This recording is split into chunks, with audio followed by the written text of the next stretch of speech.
যে সমস্ত অবস্থায় রোজা ভঙ্গ করা জায়েজ আছে, রোজা না রাখা জায়েজ আছে, সেগুলা আমরা আজকে কোরআন হাদিসের আলোকে জেনে নেব। আল্লাহ তাআলা সূরা বাকারার 185 নম্বর আয়াতে ইরশাদ করেন, মান কানা মারিদান আও আলা সাফারিন ফাইদ্দাতুম মিন আইয়ামিন উখরা ইউরিদুল্লাহু বিকুমুল ইউসরা। অর্থাৎ আর যেসব লোক অসুস্থ এবং মুসাফির অবস্থায় থাকবে, সে অন্য দিনে গণনা পূরণ করবে, আল্লাহ তোমাদের জন্য সহজ করতে চান। তো ফুকাহায়ে কেরাম কোরআন হাদিসের আলোকে কিছু ওজরের কথা বয়ান করেছেন যেসব কারণে রোজা না রাখা জায়েজ আছে। এক নম্বর হলো সফর অবস্থায়। আর সফর বলা হয় কেহ যদি নিজ শহরের সীমানা থেকে বাহিরে বের হয়ে যায় এবং নিয়ত এটা থাকে যে কমপক্ষে 92 কিলোমিটার দূরে যাবে, তাহলে তিনি শরঈভাবে মুসাফির বলে গণ্য হবে। অর্থাৎ এতে দুইটি শর্ত, নাম্বার 1 শহরের সীমানা অতিক্রম করা, নাম্বার 2 কমপক্ষে 92 কিলোমিটার দূরে যাওয়ার নিয়ত করা। যে শহরে 15 দিনের কম থাকার নিয়ত করে তাহলে মুসাফির হবে, আর 15 দিনের বেশি থাকার নিয়ত করলে মুসাফির বলে গণ্য হবে না। আর এমন মুসাফিরের জন্য রোজা ভঙ্গ করার অনুমতি রয়েছে। তবে কেহ যদি মুসাফির অবস্থায় রোজা রাখতে চায় তাহলে রাখতে পারবে, আর রোজা রাখাটাই উত্তম। তবে সে যদি রোজা না রাখে তাহলে গুনাহগার হবে না। 2 নম্বর হলো গর্ভবতী হওয়া। যদি গর্ভবতী অবস্থায় রোজা রাখলে ক্ষতির সম্ভাবনা থাকে তাহলে রোজা ভঙ্গ করার এজাজত রয়েছে। আর ক্ষতি কিভাবে নির্ণয় করা হবে? এই ক্ষতি নির্ণয় করার 3টি তরিকা। 1 নম্বর তরিকা হলো কোনো অভিজ্ঞ ডাক্তার যদি কিছুটা হলেও আল্লাহকে ভয় করেন, তিনি যদি বলেন রোজা রাখলে মা ও সন্তানের ক্ষতি হবে, তাহলে রোজা ভাঙতে পারবে। আর 2 নম্বর হলো পূর্বের অভিজ্ঞতা।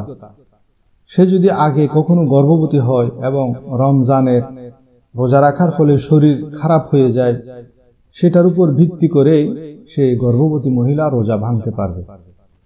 3য় হলো বর্তমান পরিস্থিতি। যদি কোনো ডাক্তারও বলে নাই কিংবা পূর্বের কোনো অভিজ্ঞতাও নাই, তবে রোজা রাখার পর শরীর এতটাই খারাপ হয়েছে, তাৎক্ষণিক পরিস্থিতিতে ওই গর্ভবতী মহিলা রোজা ভঙ্গ না করলে মারাত্মক ক্ষতি হতে পারে, তখন সে রোজা ভঙ্গ করতে পারবে। আর 3য় নম্বর হলো বাচ্চাকে দুধ পান করানো। দুধ দানকারী মা যদি রোজা রাখে, তাতে যদি নিজের এবং সন্তানের ক্ষতির সম্ভাবনা হয়, সন্তান দুধ পাবে না মনে হয়, কিংবা ডাক্তার নিষেধ করেছেন যে আপনি যদি রোজা রাখেন তাহলে আপনার সন্তান দুধের অভাবে ক্ষতিগ্রস্ত হতে পারে, অথবা তাৎক্ষণিক শরীর খারাপ হয়ে যায়, তাহলে সে রোজা ভঙ্গ করতে পারবে। 4র্থত রোগ হওয়া। এমন রোগ হওয়া, যদি রোজা রাখে তাহলে রোগ বৃদ্ধি পাবে কিংবা সুস্থ হতে দেরি হয়ে যাবে, কিংবা যদি রোগাক্রান্ত অবস্থায় রোজা রাখলে যদি প্রাণনাশের সম্ভাবনা থাকে তাহলে রোজা ভঙ্গ করতে পারবে। তবে শর্ত হলো আগের 3টি, অর্থাৎ নাম্বার 1 যদি ডাক্তার বলে, 2 পূর্বের কোনো অভিজ্ঞতা থাকে, 3 বর্তমানে তাৎক্ষণিকভাবে শারীরিক অসুস্থতা বৃদ্ধি পায়। অনেকে সামান্য জ্বর, সর্দি, কাশি, মাথা ব্যথার কারণে রোজা ছেড়ে দেয়, সেটা শুদ্ধ নয়, সহি নয়। 5মত বৃদ্ধ হয়ে যাওয়া। যদি খুব বৃদ্ধ হয়ে যায় আর সেই বয়সের দুর্বলতার কারণে যদি রোজা রাখতে না পারে, তাহলে সে রোজা ছাড়তে পারবে। যদি পরবর্তীতে শরীর সবল হয়, সুস্থতা ফিরে আসে, তাহলে সে রোজার কাজা করে দিবে। আর যদি সুস্থ হওয়ার কোনো সম্ভাবনা না থাকে, এমন অবস্থায় সে রোজার ফিদিয়া দিতে হবে।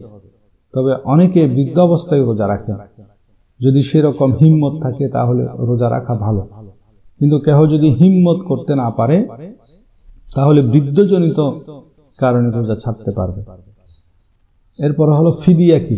ফিদিয়া হলো প্রতি রোজার জন্য একজন মিসকিনকে 2 বেলা খানা খাওয়ানো বা এর সমমূল্য প্রদান করা, যা সদকায়ে ফিতরা যেটা দিয়ে আমরা সেটার পরিমাণ টাকা।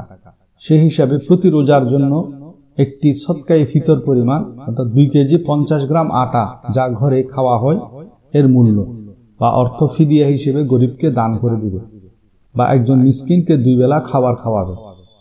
আর এটি যাদের জন্য অত্যন্ত কষ্টদায়ক হয়, তারা এর পরিবর্তে একজন মিসকিনকে খাদ্য দান করবে। 6ষ্ঠ হলো মৃত্যুর ভয়। রোজা রাখলে মৃত্যুর ভয় থাকলেও রোজা ছাড়তে পারবে, তবে তখনও কোনো ডাক্তার বলতে হবে কিংবা পূর্বের অভিজ্ঞতা থাকতে হবে, অথবা বর্তমান পরিস্থিতিতে যদি শরীর বেশি খারাপ হয় তখন রোজা ছাড়ার অনুমতি রয়েছে। সপ্তমত হলো ইকরাহ, যদি কোনো শত্রু বা চোর ডাকাত গান পয়েন্ট রোজা ভঙ্গ করতে বলে, কপালের মধ্যে অস্ত্র ধরে আছে, বলল যে রোজা ভঙ্গ করো, তাহলে সত্যি সত্যি যদি সে গুলি করে দেওয়ার সম্ভাবনা থাকে তাহলে সেই ক্ষেত্রে নিজের জান বাঁচানোর জন্য রোজা ভাঙতে পারবে।